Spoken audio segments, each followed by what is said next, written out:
Everyone, I'm Paul McGuire-Grimes. I'm here in Los Angeles at the Roxy Theater where Amy Winehouse performed.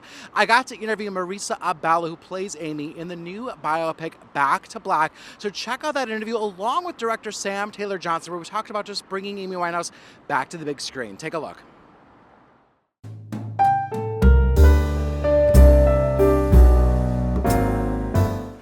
Paul McGuire-Grimes, ABC Minneapolis. Marisa, Sam, it is really great talking to both of you today. You are so phenomenal in this, so congratulations. It's fantastic.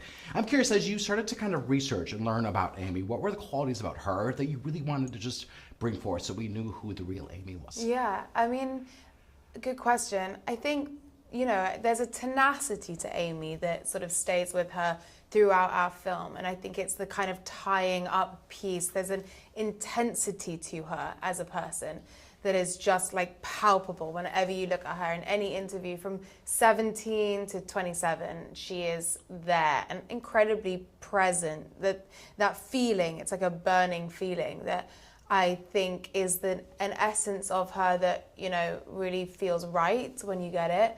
But then there's also a transformation that takes place, and I think that transformation was incredibly important. You know, it always kind of overwhelms me that the difference between the albums, you know, Frank and Back to Black, and the songs like Stronger Than Me and F Me Pumps are the same girl that wrote Love Is a Losing Game and Some Unholy War. Like, they're so polar opposite in terms of their relationship to men in their life, to people that they love, and how they see themselves.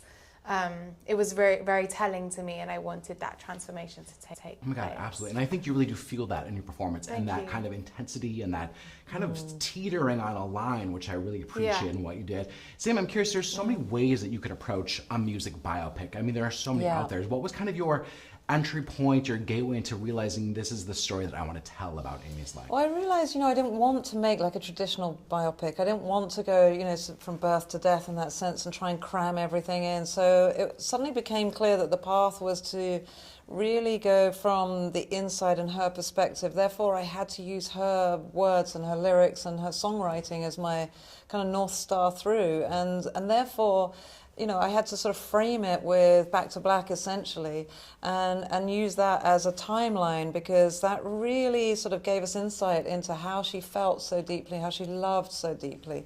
And so once that sort of became clear, it's sort of everything else sort of melted away, and I could sort of zone in on a very particular time period. Oh my God, yeah. The emotions are always there. Yeah. What would you both hope for Amy if she was still with us today?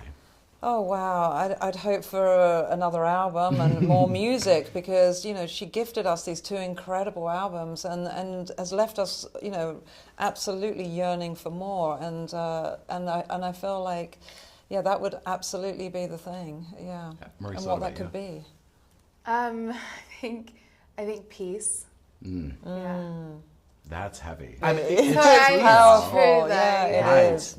You know, I'm curious, Sam, as a director, how do you decide when you're going to... Oh, I got the rap. I don't want to waste your time. Please ask. Oh, okay. Well, how do you as a director decide, like, if you're going to recreate something specific that people know, or interpret it the way with your own vision? That's a good question, so I'd like to answer it. It's a really good question, because, you know, there's so much footage of her that, you know, like, for example, Glastonbury, we really recreated in the Grammy performance, we recreated, and you know, Marisa's so excellent because she literally has the finger movement matching exactly. We had, you know, side-by-side YouTube clips alongside her playing live in front. And so that was important. But then obviously behind closed doors and conversations and things that had to be recreated, we went back to her music and how she felt in those moments. And so that felt like we were being sort of authentic to her authenticity about her feelings, actually. Yeah, that's beautiful. Yeah, thank you both for the time today. I appreciate it. And congrats with the movie. Thank you so much. Yeah, Thank you. so much. Appreciate your time. Nice to meet you. I spent